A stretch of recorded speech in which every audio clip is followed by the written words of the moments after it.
1870 সালে জলের উপর ট্যাক্স চাপালো ইংরেজরা, 5% ট্যাক্স।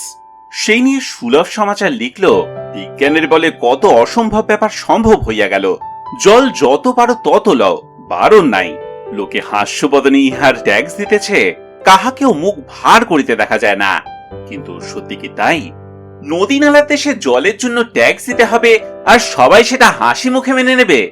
তাই সেই নিয়ে কবিতা লেখা হলো, এত সুখ, কিন্তু যখন ট্যাক্স দিতে হয়, এত সুখের শহর তখন মাথার উপর রয়।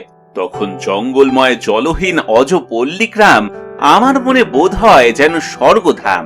সুখের চেয়ে অস্বস্তি ভালো, কি বলিব আর, ওরে ছেড়ে দেড়ে কেঁদে বাঁচি, সইতে নারী আর। আবার অন্য আরেক কবিতায় লেখা হলো, পেট ভরে পাই না খেতে, কাজ কি পথে, কলের জলে, কাজ কি গ্যাসে, বড় ভার মুক্ত করো সয় না আর। ভারতের এই মহাক্লেশে চাই না মা তারের খবর, দুদিনের পর কার খবর কে করবে দেশে।